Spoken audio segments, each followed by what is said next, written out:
Good morning students. बेटा आज हम रिप्रोडक्शन वुमन का सेकंड लेक्चर डिस्कस करेंगे और हम स्टार्ट करेंगे मेल रिप्रोडक्टिव सिस्टम। क्या? Male reproductive system. और मेल रिप्रोडक्टिव सिस्टम में पहले हम डिस्कस करेंगे टेस्टिस के बारे में, वृषण के बारे में। किसके बारे में बेटा? वृषण के बारे में। तो देखते हैं वृषण।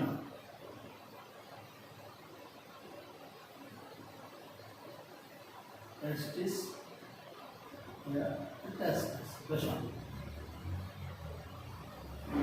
देखो क्या वृषण क्या है? प्राइमरी सेक्स ऑर्गन है, प्राथमिक लैंगिक अंग है। क्या है बेटा? प्राथमिक लैंगिक अंग है। क्यों है? क्योंकि इनके अंदर क्या होता है, एक तो शुक्राणु मतलब नर यौगिकों का निर्माण होता है और इनसे क्या होता है, नर लैंगिक हार्मोनों का स्राव होता है। तो ये क्या है? प्राथमिक लैंगिक अंग।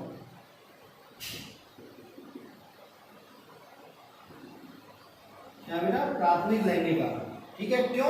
क्योंकि इसमें किसका निर्माण होता है? नर यौगिक, नर यौगिकों का निर्माण होता है, शुक्राणु का निर्माण होता है। हमने बताया था कल प्राथमिक जनन या प्राइमरी सेक्स ऑर्गन क्या होते हैं?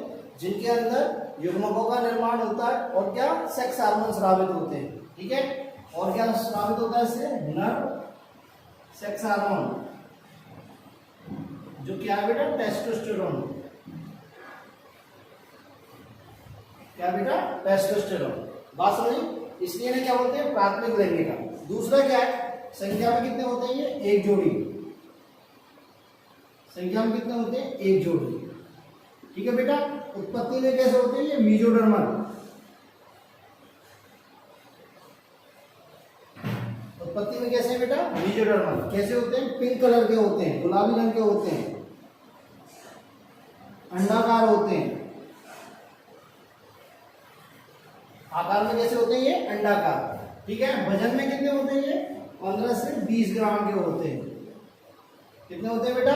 15 से 20 ग्राम। दूसरी बात, 3 से 5 सेंटीमीटर में कितने होते हैं? लंबे होते हैं। 3 से 5 सेंटीमीटर क्या होती है? लंबाई होती है। और 2 से 3 सेंटीमीटर क्या होती है? इनकी मोटाई। क्या होती है बेटा? मोटाई। बात मेरी समझ में आई? देखो वृषण उपस्थित कहाँ होते हैं? वृषण उदर गुहा के बाहर, वृषण उदर गुहा के बाहर दोनों टांगों के बीच में एक बैग लाइक, एक छोटी सी पाउच लाइक संरचना में उपस्थित होते हैं, जिसे क्या बोलते हैं? वृषण कोश। क्या बोलते हैं बेटा? वृषण कोश।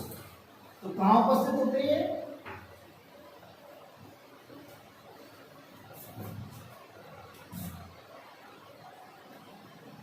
उदर गुहा के बाहर, दोनों पैरों के मध्य, दोनों पैरों के मध्य। क्या बेटा? उदर गुहा के बाहर दोनों पैरों के मध्य एक पाउच लाइक संरचना में, पाउच लाइक संरचना में या बैग लाइक संरचना में उपस्थित होते हैं। इसमें बेटा एक बैग लाइक संरचना में उपस्थित है, जिसे क्या बोलते हैं? वृषण कोश या स्क्रोटम।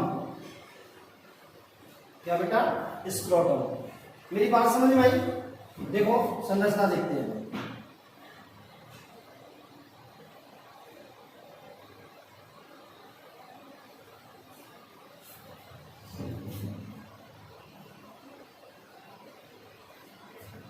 देखो ये है वृषण कोश।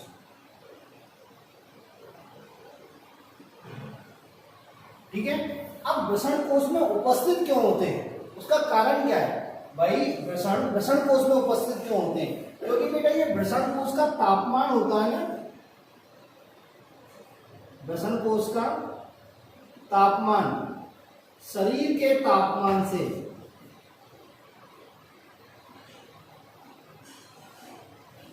2 से 2.5 डिग्री सेंटीग्रेड क्या होता है? कम होता है। क्या होता है बेटा? 2 से 2.5 डिग्री सेंटीग्रेड कम होता है। बात समझ में? और ये कम तापमान शुक्र जनन की क्रिया के लिए आवश्यक होता है। किसके लिए? शुक्र जनन की क्रिया के लिए आवश्यक होता है।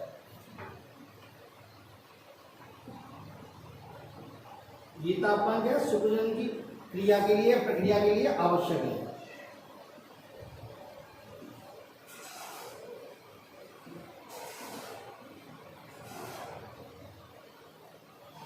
बात मेरी समझ में आई? यदि क्वेश्चन आ जाता है कि वृषण उदर गुहा के बाहर क्यों उपस्थित होते हैं, तो हम क्या लिखेंगे कि वृषण उदर गुहा के बाहर वृषण कोश में उपस्थित रहते हैं और वृषण कोश का तापमान शरीर के तापमान से 2 से 2.5 डिग्री सेंटीग्रेड कम होता है और यह कम तापमान किसके लिए आवश्यक होता है, शुक्रजनन की प्रक्रिया के लिए आवश्यक होता है। इसलिए वृषण कोश में पाए जाते हैं या वृषण उदर गुहा के बाहर वृषण कोश में पाए जाते हैं। बात समझ आई? दूसरी बात देखो, ये वृषण कोश है, ये वृषण कोश, ये अंदर से डर्टोस मसल्स, डर्टोस पेशियां और स्पर्मेटिक फेसिया से आश्रित रहता है। इससे बेटा डर्टोस मसल पेशियां, नाम ही हिंदी में भी क्या है, डर्टोस पेशियां, मतलब इसके भीतर क्या पाई जाती है, डर्टोस पेशियां।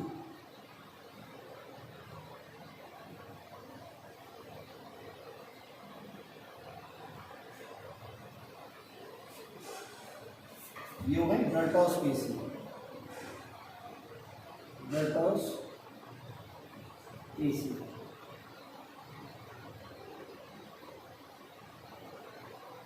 ठीक है, और क्या पाया जाता है, स्पर्मेटिक फेसिया,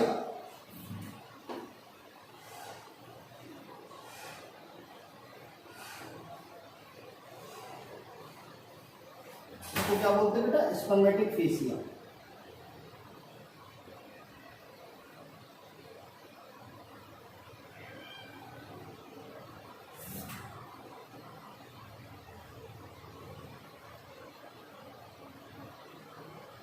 स्पर्मेटिक पेशी। अब देखो बेटा, ये डर्टोस पेशी होती है, इनका काम क्या होता है, ये डर्टोस पेशी इस वृषण कोश के ताप को नियंत्रित करती हैं। ये डर्टोस पेशी क्या करती है बेटा, वृषण कोश के ताप को नियंत्रित करती है।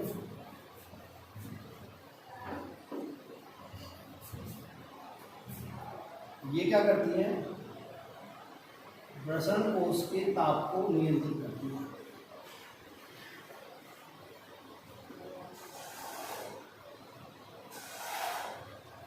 कौन बेटा, डर्टोस पेशियां। ठीक है, देखो ये सर्दी में तो क्या होती है, संकुचित हो जाती है। किसमें बेटा, सर्दी में तो क्या हो जाती है, संकुचित, और गर्मी में क्या हो जाती है बेटा, ये अनुशिथिल हो जाती है, मतलब रिलैक्स हो जाती है। इसलिए आप देखो, जो हमारा वृषण कोश होगा सर्दियों में तो क्या होता है, छोटा दिखाई देता है, और गर्मियों में क्या दिखाई देता है, बड़ा दिखाई देता है। इसलिए वृषण कोश सर्दियों में छोटा दिखाई देता है और गर्मियों में बड़ा।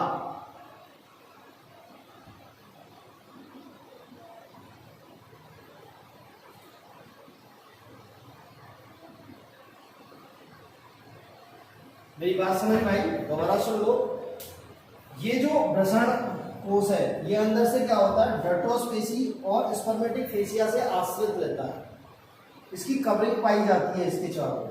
ठीक है, ये डर्टोस पेशी क्या करती है, वृषण कोश के ताप को नियंत्रित करती है, वृषण कोश के ताप को नियंत्रित करती है। ये डर्टोस पेशी क्या होती है, सर्दियों में तो संकुचित हो जाती है, जिससे वृषण कोश छोटा दिखाई देता है, और गर्मियों में क्या हो जाती है, रिलैक्स हो जाती है, अनुशिथिल हो जाती है, तो वृषण कोश बड़ा दिखाई देता है। क्या दिखाई देता है बेटा, वृषण कोश बड़ा दिखाई देता है। मेरी बात यहाँ तक क्लियर है? ठीक है, नेक्स्ट देखो बेटा, ये वृषण का जो निर्माण होता है ना, वृषण, इनका निर्माण भूमि अवस्था में, वृषण का विकास भूमि अवस्था में किसमें होता है, उदर गुहा में। किसमें होता है, उदर गुहा में, भूमि अवस्था में, मतलब जब बच्चा मां के पेट में, भूमि अवस्था में, किसमें होता है, उदर गुहा में। परंतु जब भ्रूण 8 मंथ का होता है, 8 महीने का होता है,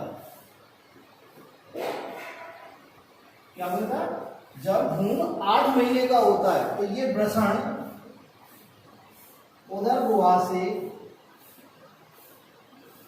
किसमें उतर जाते हैं, वृषण कोश में। किसमें उतर जाते हैं? ये वृषण कोश में उतर जाते हैं, वृषण कोश में आ जाते हैं, वृषण कोश में आ जाते हैं। मेरी दोबारा बात सुनो, ये वृषण होते हैं, इनका विकास तो उदर गुहा में ही होता है, इनका विकास क्या होता है? उदर गुहा में, ठीक है। पर जब बच्चा, जब भ्रूण गर्भावस्था में 8 महीने का होता है, तो ये वृषण क्या होते हैं? उदर गुहा से किसमें उतर जाते हैं? इस वृषण कोश में। किसमें उतर जाते हैं? इस वृषण कोश में उतर जाते हैं। मेरी बात समझ में आई? पर कभी कभी क्या होता है, ये वृषण कोश में नहीं आ पाते।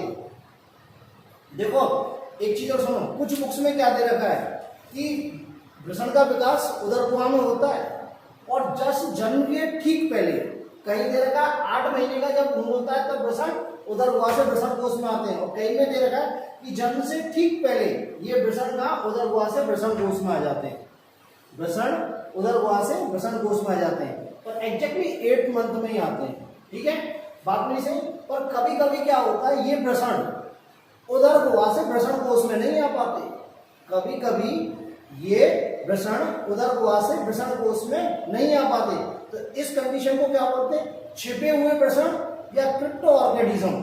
क्या बोलते हैं? क्रिप्टोऑर्किडिज्म। देखें, कभी कभी वृषण जन्म से पहले उदर गुहा से वृषण कोश में नहीं आ पाते,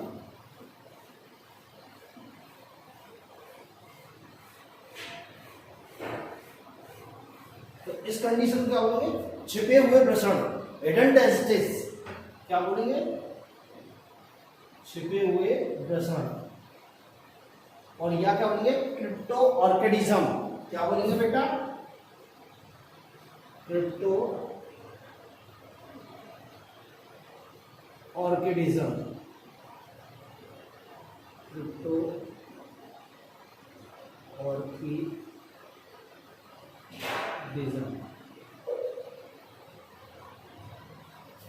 क्या बोलेंगे बेटा? Cryptorchidism. Cryptorchidism means में छुपे हुए वृषण। क्या बेटा? छुपे हुए वृषण। मेरी बात समझ में आई? अब देखो, यदि वृषण उदर गुहा से वृषण कोश में नहीं आए, मतलब इस कंडीशन बोला क्रिप्टो ऑर्किडिज्म। अब क्रिप्टो ऑर्किडिज्म कंडीशन में क्या होगा भाई? वृषण कोश का तापमान कम है, जो शुक्राणु निर्माण होता है वहाँ, तो ये वृषण कोश में नहीं है। किसमें नहीं है? वृषण कोश में। तो इसमें क्या होगा? शुक्राणु का निर्माण नहीं होगा। इस कंडीशन में क्या होगा बेटा? शुक्राणु का निर्माण नहीं होगा।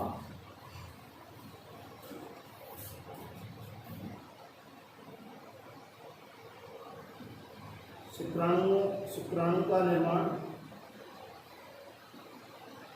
नहीं होगा।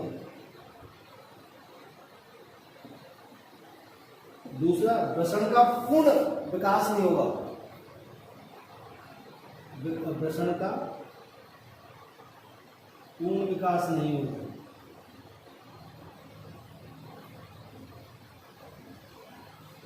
और कुछ दिन बाद वृषण क्या? कैंसर में चेंज हो जाते हैं। वृषण में क्या हो जाता है? कैंसर हो जाता है। और बाद में क्या होता है? कुछ दिन बाद क्या होता है? वृषण में कैंसर हो जाता है।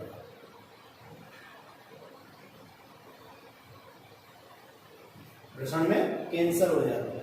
एक बार दोबारा सुनो, भ्रूण का वृषण का विकास कहाँ होता है? भ्रूणी अवस्था में, उदर गुहा में। पर क्या होता है? जन्म से ठीक पहले या गर्भावस्था के 8वें महीने में वृषण क्या है? उदर गुहा से किसमें आ जाते हैं? वृषण कोश में आ जाते हैं, ठीक है। अब कभी कभी ऐसी कंडीशन आती है कि वृषण उदर गुहा से वृषण कोश में नहीं आ पाते।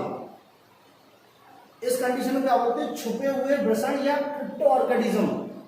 क्या बोलते हैं? क्रिप्टोऑर्किडिज्म। अब देखो कि वृषण कहाँ है? उदर गुहा में। इस कंडीशन में, तो इस कंडीशन में यदि उदर गुहा में, तो उदर गुहा का तापमान अधिक है, तो वहां क्या होगा? शुक्राणुओं का निर्माण नहीं होगा, क्योंकि शुक्राणु का निर्माण क्या होता है? वृषण कोश में। क्यों होता है? क्योंकि वहां का तापमान कम है।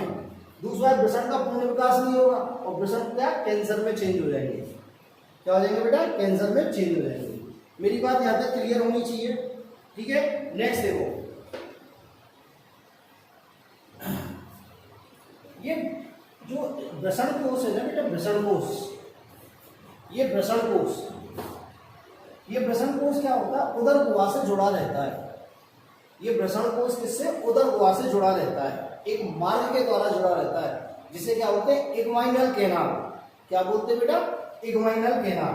तो देखो दोबारा, ये वृषण कोश, ये वृषण कोश उदर गुहा से एक मार्ग के द्वारा जुड़े रहते हैं।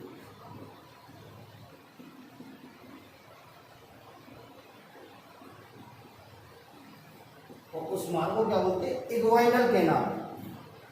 क्या बोलते हैं, इग्वाइनल नाल या इग्वाइनल कैनाल।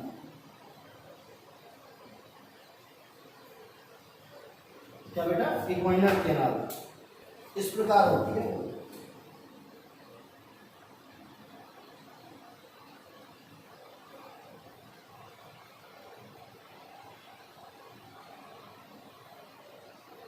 बेटा ये ध्यान रखना, ये वृषण नहीं जुड़े हुए, वृषण कोश जुड़े हुए हैं। ध्यान रखना, ये वृषण नहीं है, वृषण कोश जुड़े हुए हैं। तो मतलब मैं इस फोटो को 3D नहीं दिखा सकता, इसलिए ऐसे दिखा रहा हूं। ठीक है, अब देखो, इस इग्वाइनल कैनाल का काम क्या होता है कि वृषण कोश में लटकाए रखना, वृषण कोश में वृषण को लटकाए रखना, इस इग्वाइनल कैनाल का काम है। क्या काम है बेटा, वृषण को वृषण कोश में लटकाए रखना। नेक्स्ट दूसरी बात सुनो, ये वृषण है ना, वृषण, ये उदरगुहा की पृष्ठ दीवार से एक लचीले तंतुओं के द्वारा जुड़ा रहता है, जिसे क्या बोलते हैं, स्पर्मेटिक कोड, वृषण नाल। देखो, वृषण उदर गुहा की पृष्ठ दीवार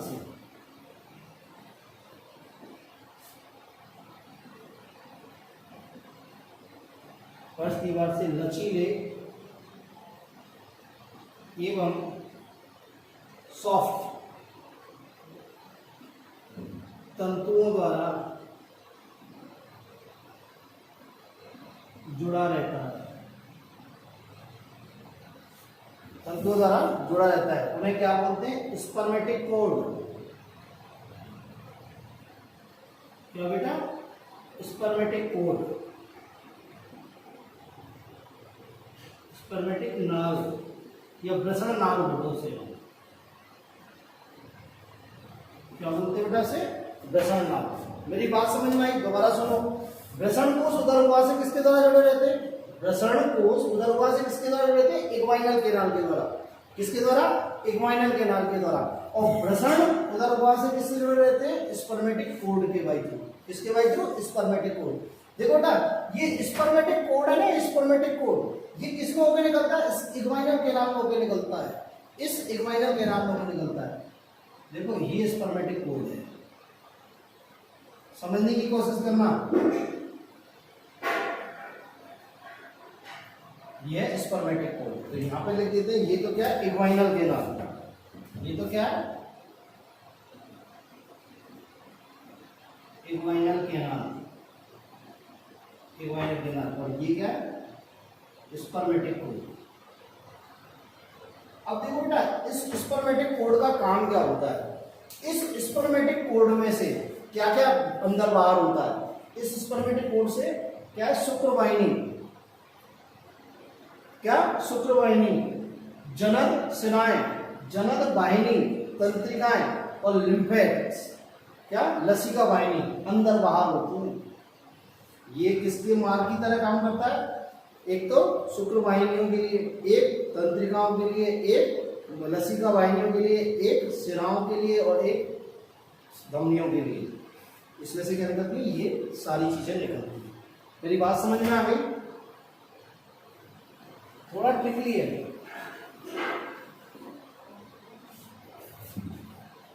स्पर्मेटिक कोड में क्या क्या होता है, शुक्रवाहिनी, क्या क्या निकलती है इससे, शुक्रवाहिनी, तंत्रिका, लसिका वाहिनी, ठीक है, सिरा, धमनी, ये सभी चीजें होती हैं। ठीक है, वृषण कोश उदर गुहा से इक्वाइनल केनाल इक्वाइनल केनाल द्वारा जुड़ा रहता है, और वृषण उदर गुहा की पृष्ठ दीवार से किससे, स्पर्मेटिक कोर्ड से जुड़ी रहती है। स्पर्मेटिक कोर्ड से क्या क्या गुजरता है, शुक्रवाहिनी, तंत्रिका, लसिका वाहिनी, सिरा और धमनी, सिरा और धमनी। मेरी बात यहाँ तक क्लियर है। दूसरी बात देखो बेटा, ये वृषण होते हैं, वृषण, ये वृषण कोश की दीवारों से, ये वृषण कोश की दीवारों से लचीले तंतुओं द्वारा जुड़े रहते हैं। वृषण कोश की दीवारों से लचीले तंतुओं द्वारा जुड़े रहते हैं, जिन्हें क्या बोलते हैं, गोबर्नेकुलम।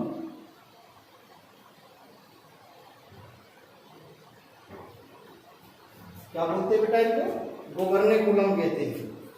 क्या कहते हैं बच्चा, गोबर्नेकुलम कहते हैं। मेरी बात यहाँ तक क्लियर है। नेक्स्ट एक चीज और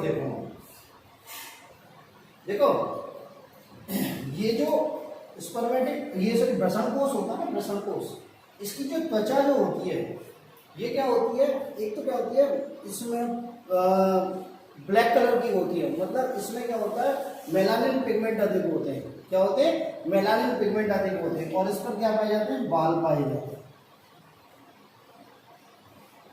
क्या पाए जाते हैं, बाल पाए जाते हैं। ठीक है, दूसरी बात, ये जो वृषण कोश है, ये दो, इसमें दो वृषण है, और दोनों वृषण के बीच में एक पट्ट पाया जाता है, जिसे क्या बोलते हैं, मीडियन रेफे। क्या बोलते हैं, मध्य विभाजक। क्या बोलते हैं बेटा, मध्य विभाजक। मेरी बात क्लियर है। कुछ एक्स्ट्रा पॉइंट देखो, कुछ जीव ऐसे होते हैं जिनके वृषण कोश में स्थित नहीं रहते, मतलब उदर गुहा में पाए जाते हैं। कुछ जीव ऐसे होते हैं जिनके वृषण किसमें पाए जाते हैं, उदर गुहा में। किसमें उपस्थित होते हैं, उदर गुहा में। तो ऐसे जीवों की जनन क्षमता क्या होती है, कम होती है। जनन क्षमता क्या होती है, कम होती है। जैसे बेटा हाथी, डॉल्फिन, व्हेल और समुद्री गाय, कौन कौन होते हैं, कुछ जीव ऐसे होते हैं जिनके वृषण किसमें पाए जाते हैं, उदर गुहा में। किसमें, उदर गुहा में। तो उनकी जनन क्षमता क्या होती है, कम। जैसे हाथी, व्हेल, ठीक है, समुद्री गाय, डॉल्फिन आदि। बात समझ में। दूसरी बात, कुछ जीव ऐसे होते हैं, कुछ जीव ऐसे होते हैं जिनके वृषण जनरली किसमें पाए जाते हैं, उदर गुहा में। जनरली किसमें पाए जाते हैं, उदर गुहा में, पर जनन के समय किसमें आ जाते हैं, वो वृषण कोश में आ जाते हैं। तो देखो, कुछ जीवों के वृषण केवल जनन के समय ही वृषण कोश में आते हैं।